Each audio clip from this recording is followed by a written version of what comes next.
I see guys all the time, they've just finished a brilliant roof clean, got all the moss scraped off, sprayed their sodium hypochlorite mix, and then they spend another hour dragging a heavy pressure hose up a ladder just to rinse the whole bloody thing down. And I'm standing there thinking, what on earth are you doing? You are quite literally, you're fighting the chemistry. You're wasting your own time, your water, and your profit margin. On a standard pitched roof, once you've sprayed that second coat of sodium hypochlorite, you just don't need to rinse it. The chemical, see, it's an oxidizer. It has this active window of about half an hour, maybe 45 minutes, where it's doing the hard graft of killing off the organic spores, the lichen, the black mold. But once that reaction is done, and especially once the sun hits it, that hypochlorite breaks down rapidly. It degrades into simple salt and water, it gases off, it becomes completely inert. So what are you actually rinsing off? A bit of salt residue that Mother Nature is going to wash away with the next light drizzle anyway. It's completely pointless. Now, I know some of you are thinking, but Mark, what about driveways? What about patios?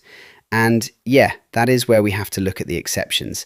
Because if you've got a flat surface, say a block paved driveway or an Indian sandstone patio, and you've got kids running around or there's a cat flap with pets coming in and out, well, you can't just leave active chemicals sitting there to dry. A dog walks across a dry, unrinsed patio, licks its paws. That's a call to the vet you don't want to be responsible for. In those specific scenarios, my absolute favourite phrase applies. Dilution is the solution to pollution. If you've got pets, if you've got toddlers, as soon as that chemical has done its job and cleared the black spots, you grab the garden hose and you flush the entire area.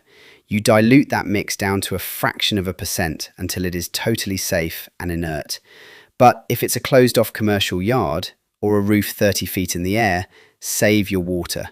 Let the chemistry do the work, pack up your van and crack on to the next job.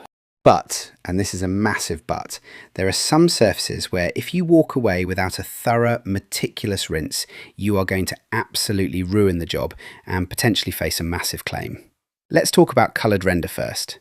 Silicon-based renders like K-Rend or Monocouche, they are incredibly porous. If you spray sodium hypochlorite on render to clear the algae and you decide to just leave it to dry, oh boy. What happens is the water evaporates, but it leaves behind a heavy deposit of salt deep inside the pores of the render.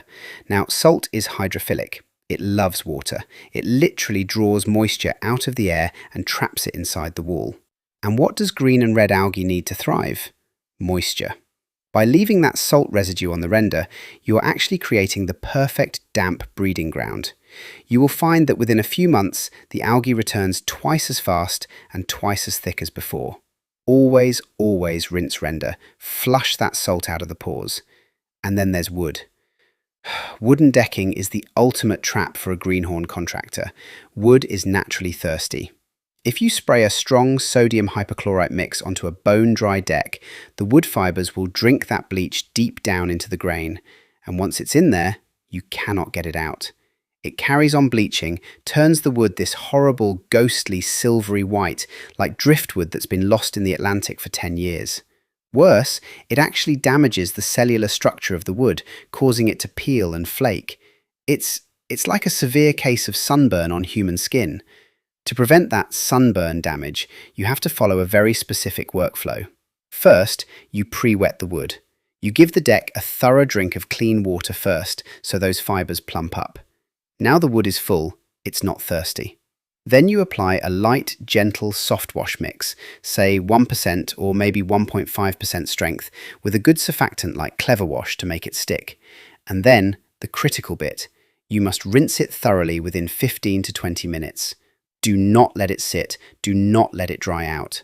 Flush it clean, dilute the residue, and let it dry naturally. When you return the next day, you'll be absolutely chuffed. It'll look like brand new, golden, tannalized timber. Get your on-site workflows right, understand which surfaces need the water and which ones don't, and you'll protect your client's property, preserve the building's integrity, and build a reputation as a proper professional. All right, that's enough waffling from me today. Go put it into practice, stay safe, and I'll catch you on the next chat. Bye-bye for now.